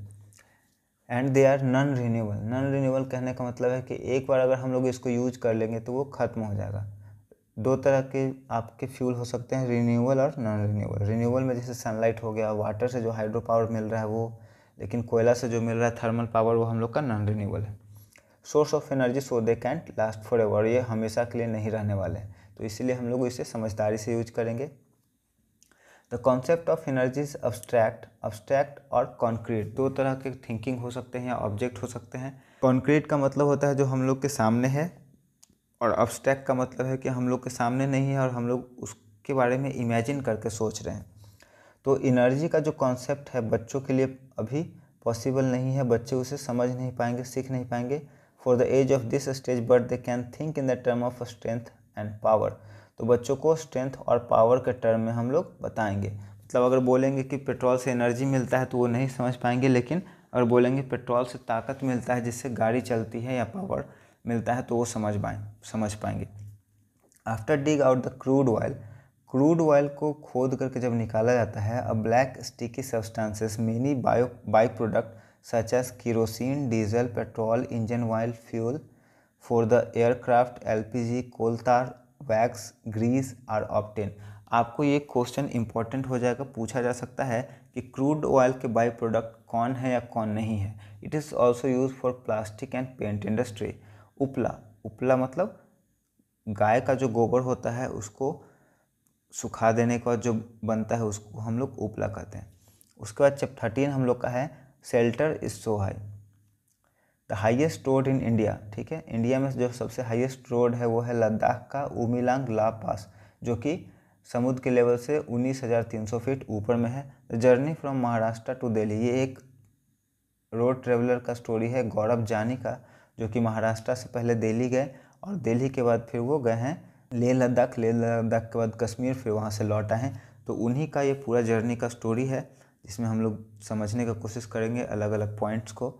The journey took 3 days, cover 1400 kilometre by bike का नाम यहाँ पे लोनर है। The houses in Delhi are like Mumbai. ठीक है, मुंबई से सबसे पहले वो दिल्ली गए, डिस्टेंस कितना था 1400 किलोमीटर।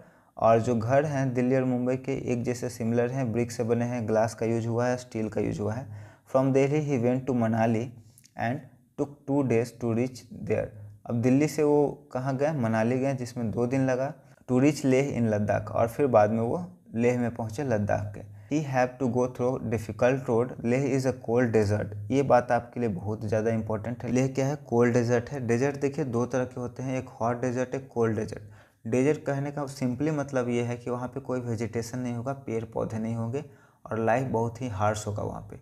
तो जहाँ बहुत ज़्यादा गर्मी पड़ने की वजह से पेड़ पौधे नहीं हो रहे हैं वो हॉट डेजर्ट, और जहाँ बहुत ज़्यादा ठंड पड़ने से कुछ पेड़ पौधे नहीं हो रहे हैं वो cold desert. And get very little rainfall, और वहाँ पे बारिश भी बहुत कम हो रहा है।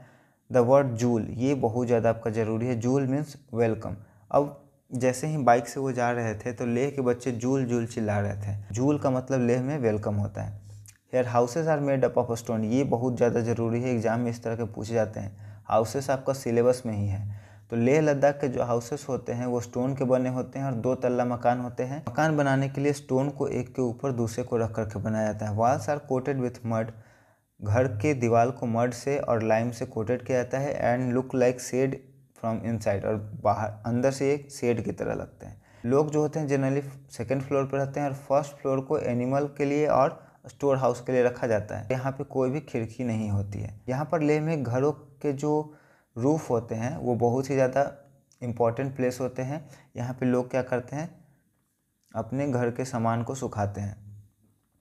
और जब कभी ठंड बहुत ज़्यादा बढ़ जाती है तो लोग सेकेंड फ्लोर से उतर करके फर्स्ट फ्लोर पे रहने लगते हैं। यहाँ पे ये पॉइंट जरूरी है, Changthang is situated 5000 metre above the sea level and people face difficulty to breathe normally.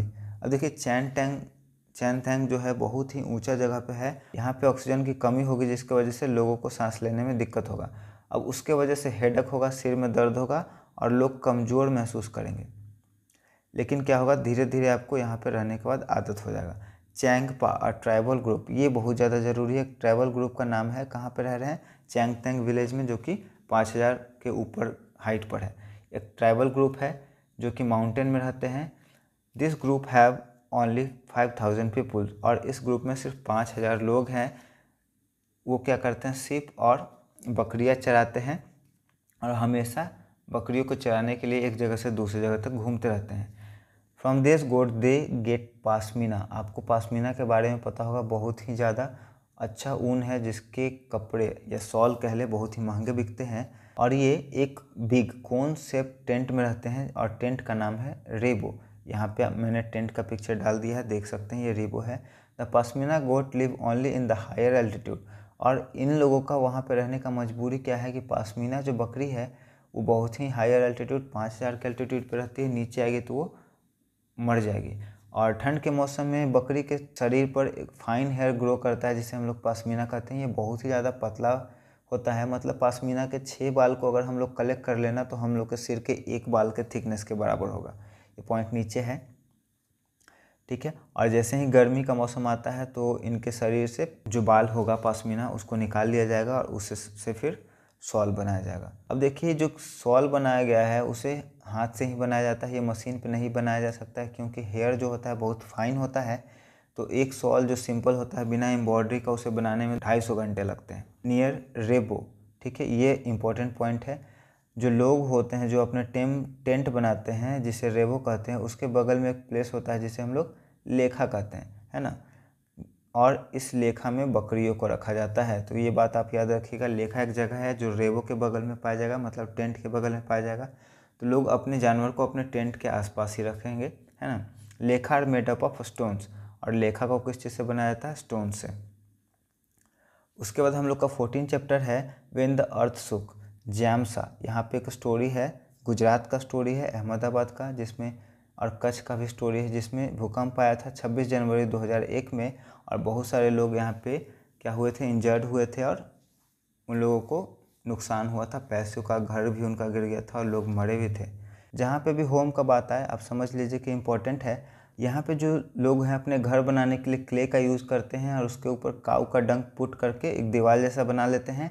और लास्ट में सबसे ऊपर में दैट शेड रूफ आप देख पा रहे होंगे, इसके बारे में बात हो रहा है। दैट शेड रूफ फूस का बना हुआ है और पहले से स्ट्रक्चर बना करके उसके ऊपर पुट कर देंगे। ये तरीका, इस तरह से घर बनाया जाता है। तो आपको ये याद रखना होगा कि किस जगह पे इस तरह से घर बनते हैं। तो गुजरात के कच्छ एरिया में। What to do when earthquake come, ठीक है, अगर जब भी कभी अर्थक्वेक आए तो हम लोग क्या करेंगे, है ना, क्या क्या प्रिकॉशन लेना है। सबसे पहले try to go in open ground, हम लोग सबसे पहले कोशिश करेंगे कि खुले मैदान में चले जाएं। अगर ये पॉसिबल नहीं है कि खुला मैदान में नहीं जा पाएँ तो हम लोग क्या करेंगे, किसी स्ट्रॉन्ग चीज़ के नीचे हम लोग छिप जाएंगे। कब तक, जब तक कि धरती हिलना बंद ना हो, और उसे ज़ोर से पकड़ लेंगे ताकि स्लिप ना करे। Bhuj earthquake, Ahmedabad, January 26, 2001। Drought का मतलब होता है सूखा, a condition in which no rainfall occurs for a long time and crops fails. बहुत दिन तक अगर बारिश नहीं हुआ है जिसकी वजह से कोई फसल नहीं हुआ है तो हम लोग उसे सूखा कहेंगे। Famine, a condition created by simultaneous natural disaster and result of that no food is available and people died due to hunger. एक कंडीशन जिसमें लगातार प्राकृतिक आपदाओं के वजह से, जैसे कभी सूखा आ गया, कभी बाढ़ आ गया, खेती नहीं हो पा रहा है और खाने की कमी की वजह से लोग भूखे मरेंगे, तो उसे हम लोग फेमाइन कहेंगे। Earthquake is measured with a device called seismograph, ये एडिशनल मैंने इंक्लूड किया है। अर्थक्वेक को हम लोग सिस्मोग्राफ से मेज़र करते हैं। और इंटेंसिटी मतलब कितना स्ट्रॉन्ग अर्थक्वेक था, इसे हम लोग नापेंगे रिचर स्केल से। The place where earthquake start, उसे हम लोग कहेंगे हाइपोसेंटर, उस जगह पे जहाँ पे अर्थक्वेक का शुरुआत होता है उसे हम लोग हाइपोसेंटर कहते हैं, और जिस जगह पे अर्थक्वेक का शुरुआत होता है उसके जस्ट ऊपर का एरिया एपिसेंटर कहलाता है। चैप्टर 15 हम लोग का है blow hot and blow cold. ये एक स्टोरी है जिसे डॉक्टर जाकिर हुसैन लिखे हैं। ये हम लोग के राष्ट्रपति रह चुके हैं। इसमें एक ड्राफ्ट मैन है जिसका नाम है बैलिस्टी, मियाँ बैलिस्टी, ठीक है, एक ड्राफ्ट पर्सन है, और एक लकड़हारा है जो जंगल में लकड़ी काटने गया है, उसी का ये स्टोरी है। सिंपली अगर स्टोरी का बात करें तो लकड़हारा जंगल में लकड़ी काटने गया है और ठंड का मौसम है। वो लकड़ी काटते काटते उसे ठंड लगने लगा तो अपने हाथ पर ना ब्लो कर रहा है गर्म हवा, और गर्म हवा ब्लो कर करके अपने हाथ को गर्म कर रहा है। तो वो जो ड्राफ्ट मैन है जिसका नाम है मियाँ बैलिस्टी, वो उसके पास गया डरते डरते और पूछा कि आप अपने हाथ पर ब्लो क्यों कर रहे हैं हवा। तो उस वुड कटर ने बताया कि मुझे ठंड लग रही है तो मैंने अपने हाथ को गर्म करने के लिए ब्लो किया है, और फिर वो अपना लकड़ी काटने लगता है। और वो मियाँ बैलिस्टी वहीं पे साइड में खड़ा होकर के उसे देखने लगता है। फिर जब उस लकड़हारे को, वुड कटर को भूख लगता है तो वो अपना खाना बनाता है, उसमें आलू पोटैटो को बॉयल कर करके उसे खाता है। अब जब वो आलू खा रहा होता है तो आलू बहुत गर्म होता है, तो वो पोटैटो को ठंडा करने के लिए उसके ऊपर फिर से ब्लो करता है। अब वो आदमी कंफ्यूज हो जाता है, जो मियाँ बैलिस्टी होता है ड्राफ्ट मैन, वो कंफ्यूज हो जाता है। वो सोचता है कि ये आलू तो पहले ही से गर्म है, अब ये आदमी इसे गर्म करने के लिए क्यों फिर से उस पर ब्लो कर रहा है। फिर वो आकर के पूछता है क्यूरोसिटी में कि ये आलू तो पहले ही से आपका गर्म है, तो फिर आप इसे क्या जलाने वाले हैं जो गर्म कर रहे हैं। तो वो बोला आदमी कि नहीं, मैं इसे ठंड कर रहा हूँ क्योंकि ये बहुत गर्म है। अब ये जो मियाँ बैलिस्टी है ड्राफ्ट मैन, वो बहुत ज़्यादा डर जाता है, सोचता है कि ये कोई भूत वूत या जिन है क्या, कि एक बार में अपने मुंह से क्या कर रहा है, ठंडा हवा फेंक रहा है, और एक बार में गर्म हवा फेंक रहा है, और डर करके वो भाग जाता है। तो यही पूरा स्टोरी था। तो चलिए इसे हम लोग थोड़ा सा डिटेल से समझते हैं। This is the story of wood cutter which goes to the jungle and cut the wood where the meet a draft person who watching her activity of blowing wind with mouth and get scared to know wind blowing hot and cold wind. ये मैंने आपको बता दिया किस तरह से वो डरता है। Always try to understand the new concept and interlink the older one by the different activity. अब ये इंपॉर्टेंट आपका है पेडागोजी के लिए कि हमेशा नए कॉन्सेप्ट को सीखिए, और उस नए कॉन्सेप्ट को सीखने के बाद उसे इंटरलिंक करिए पुराने जो कॉन्सेप्ट आपने सीखा है उससे। Sometime we can also blow wet air from our mouth to clean spectacles, glasses और ग्लास बिकम हैजी। ठीक है, कभी कभी हम लोग अपने चश्मे को या आईने को साफ़ करने के लिए माउथ से हॉट एयर ब्लो करते हैं, और उससे क्या हो जाता है, धुंधला धुंधला हो जाता है, जिसे हम लोग हैजी कह रहे हैं, धुंधला हो जाता है, जिसे हम लोग बाद में कपड़े से रब करके क्लीन कर लेते हैं। The air blown out from our mouth, जो एयर हम लोग अपने माउथ से ब्लो करते हैं वो गर्म होता है, एंड मिरर हैड कोल्ड, ठीक है, और आईना क्या होता है, ठंड होता है। The hot air that we breathe and contain water vapour which turns into tiny water droplet when come in contact with cold mirror. अब देखिए, अब हम लोग के माउथ के अंदर क्या है, गर्म हवा है, और गर्म हवा में क्या है, tiny water droplet water vapour के रूप में मौजूद है। और जैसे ही हम लोग उसको मिरर के ऊपर या स्पेक्टिकल्स के ऊपर ब्लो करेंगे तो जैसे ही वो उससे टकराएगा तो वो ठंडा हो जाएगा। ठंडा होने के बाद उसमें क्या होगा, वेपर के जैसा या पानी के जैसा जम जाएगा, जिसे हम लोग साफ़ कर लेंगे, क्लीन कर लेंगे। The snake games give the idea of children about the direction of flow of air. ये बहुत ही ज़्यादा इंपॉर्टेंट है आपके लिए। एक स्नेक गेम का इसमें बात हुआ है जिससे बच्चे एयर के ब्लो के डायरेक्शन को जान पाएंगे। ये बहुत ही ज़रूरी पॉइंट है एग्जाम के व्यू से। ये एग्जाम में आ सकता है कि स्नेक गेम से बच्चे क्या सीखेंगे, इसमें बच्चे कैसे सीख पाएंगे एयर के डायरेक्शन के बारे में। व्हेन हॉट एयर राइजेस, ठीक है, इस बात का ध्यान रखिएगा, जब गर्म हवा राइज करेगा snake moves in a clockwise direction, ठीक है, and when cold air comes down heavier snake moves in anti clockwise direction. और इस तरह से बच्चे एयर के डायरेक्शन को समझ पाएंगे और सीख पाएंगे। अब हम लोग मूव करेंगे चैप्टर 16 पे। Who will do this work. From many years ago and even at present time people face discrimination, ठीक है, बहुत समय पहले ये बहुत ज़्यादा कॉमन था, अब रेयर हो गया लेकिन फिर भी देखने को मिलता है भेदभाव। And also victim of untouchability. Untouchability मतलब छुआछूत, है ना। एक नीचे जात का आदमी अगर आपको छू देता है तो आप गुस्से हो जाते हैं, उसे मारने पीटने लगते हैं। ये पहले बहुत ज़्यादा होता था, और इसके शिकार हम लोग के कॉन्स्टिट्यूशन के निर्माता भीमराव अंबेडकर भी हो चुके हैं, जिनका वर्णन आता है इस स्टोरी में। और एक और भी स्टोरी है जिसमें भीमराव अंबेडकर एक ऊंचे कुल के गांव में जाते हैं जहाँ पे उन्हें प्यास लगती है और वो कुएं से निकाल करके पानी पी लेते हैं। तो वो लोग ज़बरदस्ती उनसे पूरे कुएं का पानी निकलवा करके बाहर गिरवाते हैं और ये लगातार 3-4 दिन तक ये प्रोसेस चलते रहता है और ना तो इस बीच में उनको कुछ खाने दिया जाता है कुछ पीने दिया जाता है। When Bhimrao Ambedkar was 7 year old, he went to the Goregaon, ठीक है, इन Maharashtra with his father to spend holidays, ठीक है। यहाँ पे एन छूट गया है, आप यहाँ पे एन ऐड कर लीजिएगा। जब भीमराव अम्बेडकर 7 साल के थे तो अपने पापा के साथ कहाँ गए? गोरेगांव गए, जो कि महाराष्ट्र में है, और वहाँ पे वो छुट्टियाँ बिताने गए थे। He saw the barber cutting hairs of A rich farmer. वहाँ पे उन्होंने देखा कि एक नाई है, बार्बर है, जो एक अमीर आदमी के भैंस के बाल को काट रहा है। तो उस समय अंबेडकर जी के भी बाल बढ़े हुए थे। वो जाकर बार्बर से कहते हैं क्या आप मेरे भी बाल को काट देंगे? तो बार्बर बोलता है कि अगर मैं तुम्हारे बाल को काटूंगा तो मेरा रेजर, बाल काटने का जो सामान होता है वो, और आई विल गेट डर्टी, ठीक है। यहाँ से आप समझ सकते हैं डिस्क्रिमिनेशन कैसे किया गया।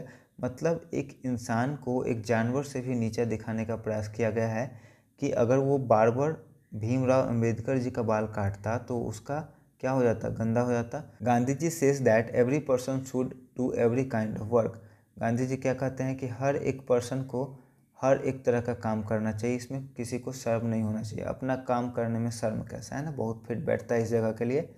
चैप्टर 17 हम लोग का है across the wall. Nagpada basketball association of Mumbai NBA team है, जो कि गर्ल्स का ये टीम है, और इन्हीं लोगों के इंटरव्यू का ये पूरा स्टोरी है जिसके बारे में बताया गया है। ये स्टीरियोटाइप को भी दिखाता है कि किस तरह से गर्ल्स को हर एक चीज़ के लिए रोका टोका जाता है और बॉयज़ को बहुत ज़्यादा कंपैरेटिवली फ्रीडम मिलता है। Girls are not allowed to live like the boys and also rarely got permission to play outdoor game like the boys.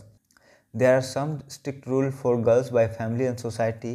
देखिए, लड़कियों के लिए परिवार वाले और सोसाइटी दोनों ही स्ट्रिक्ट रूल बना देते हैं and build a wall for their development. और इस तरह के स्टीरियोटाइपिक रूल से बच्चों के, खासकर लड़कियों के डेवलपमेंट के बीच में एक दीवार खड़ा कर दिया जाता है। Here we discuss the story of girl basketball team and their struggle. In this game player are recognise by their perseverance. अब देखिए, ये पेडागोजी के लिए हम लोग का ज़रूरी है। जब कभी भी गेम का बात होगा तो उसमें प्लेयर अपने प्रिजर्वेंस, मतलब किस तरह से वो परफॉर्मेंस करते हैं, rather than what level they play, इसके बजाय कि वो किस लेवल पे। जैसे गेम का भी अलग अलग लेवल होता है। अगर क्रिकेट का बात करें तो रणजी होता है, स्टेट होता है, नेशनल, इंटरनेशनल होता है, मतलब नेशनल टीम में सिलेक्शन होता है। इस तरह से ढेर अलग अलग टाइप होते हैं। तो बच्चे किस तरह से खेलते हैं या प्लेयर किस तरह से खेलते हैं, ये ज़्यादा मायने रखता है, ना कि किस लेवल पे वो खेलते हैं। Ranking and unhealthy competition must be avoided. ये पेडागोजी के लिए बहुत ज़्यादा ज़रूरी है। आपका कॉन्सेप्ट यहाँ से बहुत ज़्यादा डेवलप होगा। आप इस पूरे वीडियो को बहुत ध्यान से सुनिए और समझने का कोशिश करिए। ये बहुत, इसको बनाने के लिए मैंने मेहनत किया है। तो जो बच्चों में एग्ज़ाम के बाद या फिर किसी भी चीज़ के बाद रैंकिंग दिया जाता है या बच्चों में कंपटीशन कराया जाता है कि वो बच्चा देखो तुमसे ज़्यादा तेज़ दौड़ रहा है, तुम उससे ज़्यादा तेज़ दौड़ो, तो ये हमेशा बच्चों के ऊपर गलत इफ़ेक्ट डालता है। तो इस चीज़ से बचना चाहिए, पेरेंट्स को भी और टीचर को भी। अब बास्केटबॉल टीम है 5 प्लेयर, इस बात का ध्यान रखिएगा। बास्केटबॉल गेम में 5 प्लेयर होते हैं ग्राउंड पर और पूरा टीम के लिए 12 प्लेयर का सिलेक्शन होता है ना। चैप्टर 18 हम लोग का है नो प्लेस फॉर अस। जात्रिया भाई रिसेंटली कम्स टू मुंबई। इसमें स्टोरी है एक जंगल में रहने वाले आदिवासी आदमी का, जो कि बाद में उसको डिस्प्लेस कर दिया गया था गवर्नमेंट के प्लान के वजह से। उसी का ये स्टोरी पूरा है जात्रिया भाई का। वो पहले जंगल में रहते थे। जंगल में रहने के बाद जब वहाँ पे डैम बनाया गया तो उनको वहाँ से हटा दिया गया झूठे मूठे वादे करके सिंदूरी विलेज में, जहाँ पे उन्होंने बहुत डिफ़िकल्टी फेस करी। तो फिर बाद में वो उस जगह को भी छोड़ करके मुंबई चले आए और मुंबई में बहुत ही ज़्यादा बुरी स्थिति में वो रह रहे थे। इसी का ये पूरा का पूरा स्टोरी है। तो चलिए हम लोग इसे देखते हैं। Yatra bhai recently comes to Mumbai from Sinduri village in search for work and better life. कोई भी लोग अगर शहर में जा रहे हैं तो किस चीज़ के लिए जाते हैं? वर्क के लिए और अच्छी ज़िंदगी के लिए, ठीक है। किसके साथ? अपने डाउटर झिमली के साथ, और उसका एक बेटा भी था सिद्धा। यात्रा वास बॉर्न इन खेदी विलेज। देखिए, यात्रा भाई जो थे, कहाँ पे उनका जन्म हुआ था? खेदी विलेज में, on a hill and thick forest. ये एक बहुत ही अच्छा जगह था जहाँ पे चारों तरफ से जंगल थे और पहाड़ी एरिया था। The government decided to build a dam on the river of the Khedi. अब खेदी नदी के ऊपर सरकार ने क्या डिसाइड किया कि वहाँ पर डैम बनाया जाएगा, जिससे पावर प्रोजेक्ट भी बनेगा और इरिगेशन भी किया जाएगा। And promise to provide better livelihood at some other places. अब वहाँ के जो लोग थे उनसे प्रॉमिस किया गया कि आपको दूसरे जगह अच्छा ज़िंदगी प्रोवाइड किया जाएगा, और लोगों को लुभावना लालच दे करके वहाँ से उनको हटाया गया। After build dam on river, villages and forest of one side sink due to excess water and other side by drought. देखिए, अब जब डैम बनाना तो दोनों तरफ के, नदी के दोनों किनारे के ऊपर जो गांव बसे हुए थे वो बर्बाद हो गए। एक तरफ एक्सेस पानी की वजह से डूब गया और दूसरी तरफ पानी ही नहीं जा रहा, जिसकी वजह से सूखा से लोग को डिस्प्लेस करना पड़ गया। All the villagers shifted to Sinduri village where they have pay for everything. अब देखिए, जंगल में जब लोग रह रहे थे तो वहाँ पे उन्हें जो भी ज़रूरत पड़ती थी वो जंगल से उन्हें मिल जाता था। लेकिन जब जंगल छोड़ करके वो दूसरे जगह पे गए जहाँ पे उन्हें कुछ आता नहीं था करने के लिए, जंगल में लोग कलेक्ट कर रहे हैं, गैदर कर रहे हैं, सभी ज़रूरत का चीज़ उन्हें जंगल से मिल जा रहा है, उन्हें एक्स्ट्रा वर्क करने का ज़रूरत नहीं था, अपना डेली एक्टिविटी उसी से उनका पूरा होता था।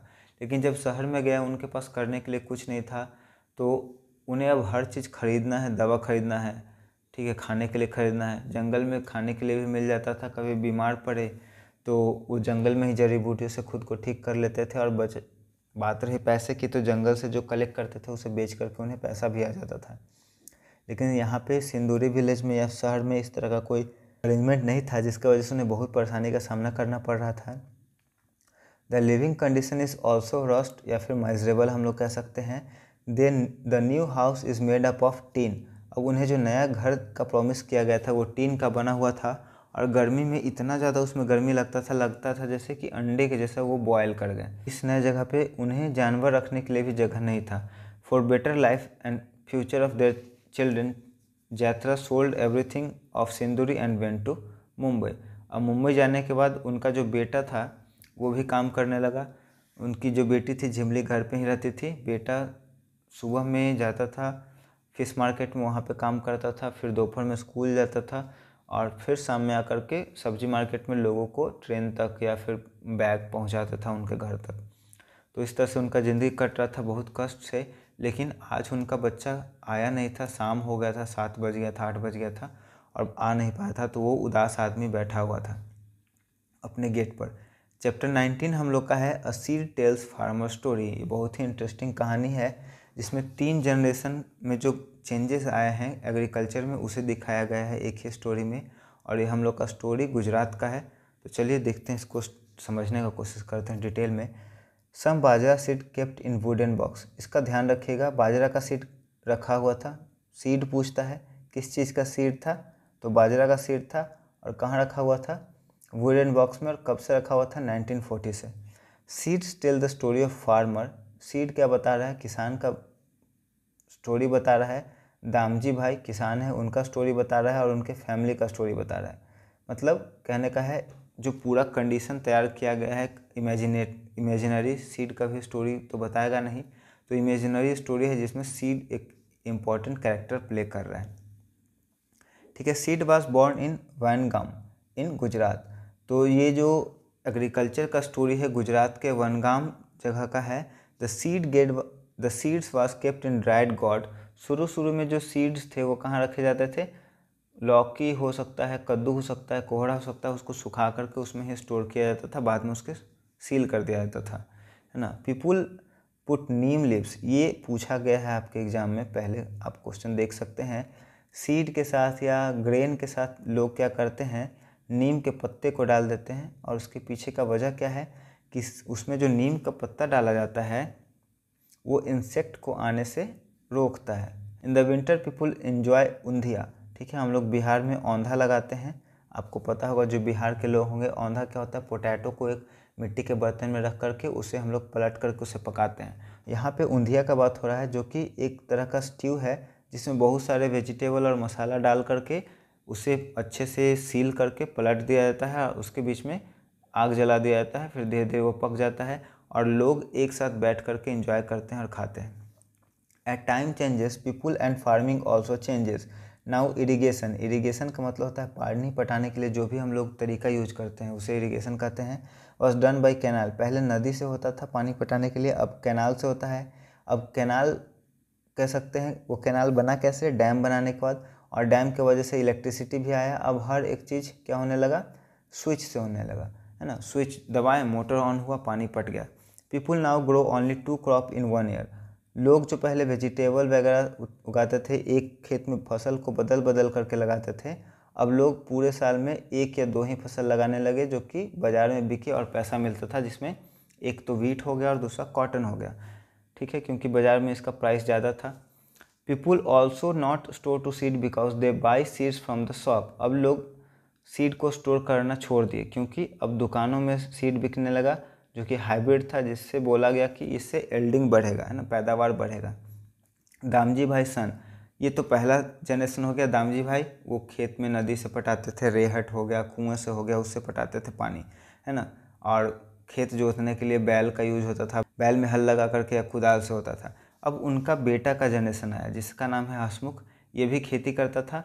ये मॉडर्न टेक्नोलॉजी एंड टूल्स का यूज कर करके बहुत ही पैसा कमाया शुरुआत के समय में। अब आपको पता होगा कि एक खेत में जब एक ही फसल को बार बार लगाया जाता है तो एक पार्टिकुलर टाइप के न्यूट्रिएंट का कमी हो जाता है और खेत क्या हो जाता है, बंजर हो जाता है, जिसके वजह से उसमें अब कोई दूसरा फसल भी ग्रो नहीं करेगा। तो शुरुआत में तो मॉडर्न टूल टेक्निक्स आया तो यील्डिंग बढ़ा, उपज बढ़ा, लेकिन ये जो नए सीड थे वो डिजीज़ रेसिस्टेंस भी बहुत कम थे। तो इनके लिए क्या छिड़काव किया गया, मेडिसिन का। फर्स्ट जनरेशन में जो नॉर्मली सब कुछ ऐसे ही चल रहा था, बहुत ही कम खर्च पे लोग खेतों में फसल उपजाने के लिए सीड को स्टोर कर रहे थे। उसमें डिजीज रेसिस्टेंस ज़्यादा था तो पेस्टिसाइड वगैरह भी डालने का जरूरत नहीं था। खेत बहुत ज़्यादा फर्टाइल था, ऑर्गेनिक खेती किया जा रहा था। उसमें गाय का, पत्ता का, सूखे हुए पेड़ पौधों को ही काट करके उसमें डाल करके सॉइल का फर्टिलिटी को मेंटेन किया जा रहा था। लेकिन यहाँ पे जो नए सीड है, लेस डिजीज रेसिस्टेंस है, बार बार एक ही फसल लगाने से क्या हो गया, खेतों में उसका उर्वरा शक्ति भी कम हो गया, तो अब उसमें खाद भी महंगा महंगा डालना पड़ रहा है। इस तरह से क्या हुआ, एक्सपेंसेस बढ़े। अब एक्सपेंसेस बढ़े तो लोगों को मनी लेंडर से कर्ज पे पैसे लेने पड़ा, ठीक है, ऐसा सिस्टम हो गया। बाद में जब खेती में प्रॉफिट कम होने लगा तो लोगों ने खेती करना छोड़ दिया, है ना। Growing the same crop again and again reduce the soil quality, ये बहुत ही ज़्यादा इंपॉर्टेंट लाइन है एग्जाम के व्यू से भी और आपको डेली लाइफ में भी समझने के लिए बहुत ज़्यादा ज़रूरी है। Now not any crop grow well and Hasmukh often tensed. अब जब फसल का पैदावार कम होने लगा, आमदनी कम होने लगा, तो हसमुख जो था अब हसमुख नहीं हो करके वो क्या होने लगा, टेंस होने लगा। मैं मजाक कर रहा हूँ, उसका नाम हसमुख है। हिज सन परेश, अब हसमुख का बेटा, थर्ड जनरेशन का बात हो रहा है, not want to do farming. अब आपको पता ही चल गया होगा कि क्यों वो फार्मिंग नहीं करना चाहता था और वो क्या बन गया, ट्रक ड्राइवर बन गया। A farmer from Andhra Pradesh have been sent to the prison because he was unable to pay the 24,000 loan that he took from the bank Nalappa Reddy. यहाँ पे एक नालप्पा रेड्डी फार्मर का बात हो रहा है आंध्र प्रदेश का, जिन्होंने बैंक से लोन लिया था। अब आपको पता ही है, जब हम लोग ट्रेडिशनल मेथड से शिफ्ट किए मॉडर्न टूल्स एंड टेक्निक्स पे तो बहुत सारे चेंजेस आए, एक्सपेंसेस बढ़ा। अब उस एक्सपेंसेस को बियर करने के लिए लोगों ने लोन और कर्ज लेना शुरू किया। लोन नहीं चुकाने के बाद मात्र 24,000, इसमें यह भी मेंशन किया गया है बुक में कि बिजनेसमैन जो बड़े बड़े होते हैं करोड़ों करोड़ रुपए ले करके भाग जाते हैं। आपको पता होगा विजय माल्या, हम लोग का नीरव मोदी, पैसा लेकर के हम लोग के देश छोड़ करके भाग गए, आराम से ज़िंदगी बिता रहा है। उन लोग का कोई खोजने वाला नहीं है। लेकिन छोटे छोटे किसान या गरीब लोग जब 1,000, 10,000, 20,000 लोन ले लेंगे तो उनके ऊपर आफत आ जाती है ना। तो इस तरह का स्टोरी है यहाँ पे।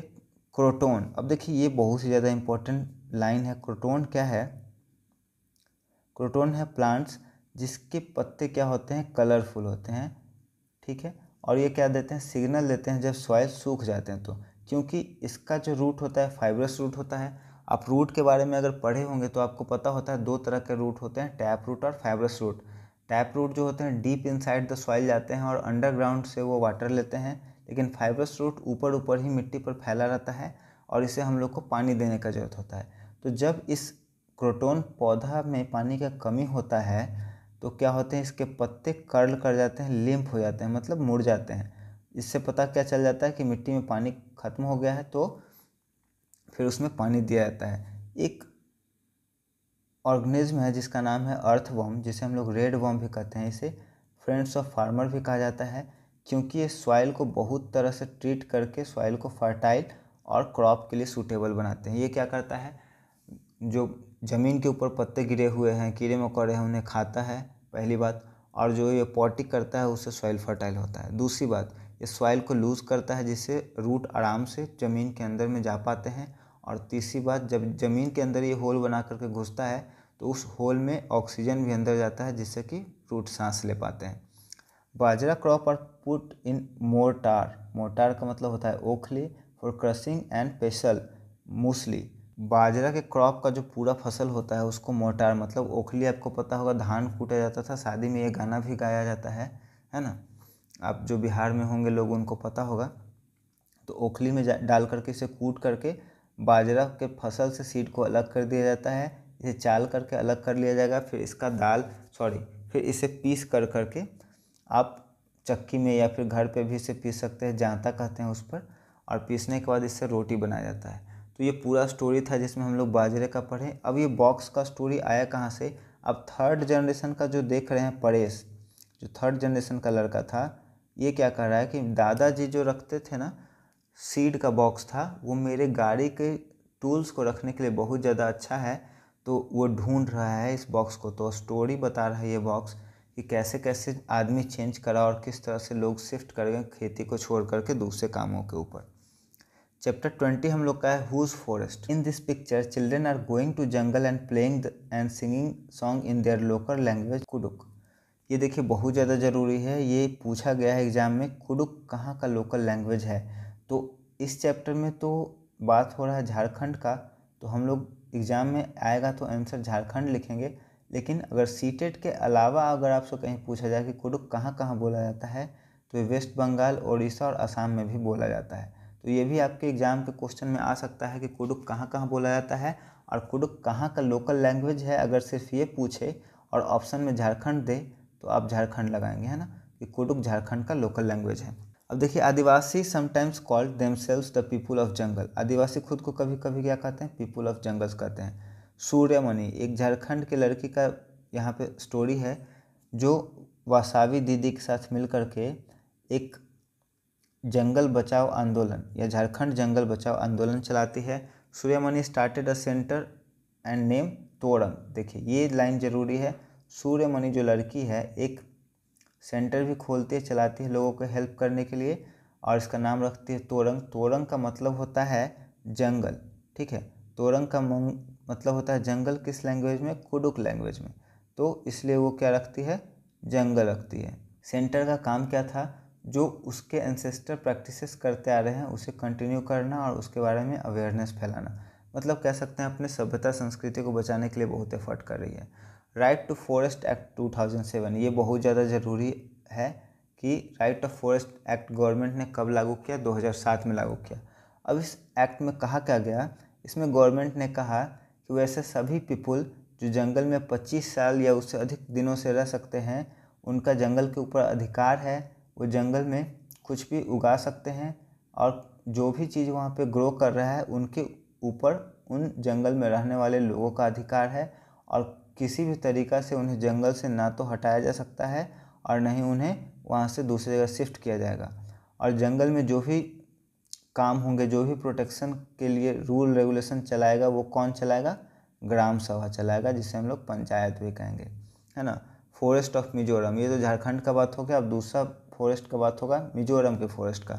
मिजोरम क्या है, एक हिली एरिया है और यहाँ के जंगल में, यहाँ के पहाड़ों के ऊपर जंगल है।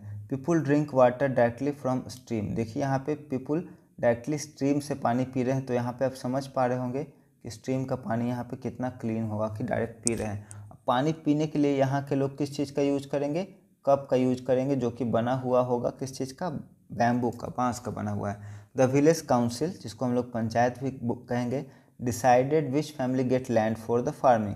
यहाँ पे जो जंगल है, जंगल में रहने वाले लोग जो आदिवासी हैं वो डिसाइड करते हैं, एक प्रोसेस है जिसका नाम है टीन प्रोसेस, ठीक है। टीन प्रोसेस से वो डिसाइड करते हैं कि किस परिवार को कितना खेत में मिलेगा। टीन वाला जो क्वेश्चन है ये पूछा जा चुका है एग्जाम में कि एक टीन का मतलब क्या होता है, तो आगे मैं बताऊंगा एक टीन का मतलब क्या होता है।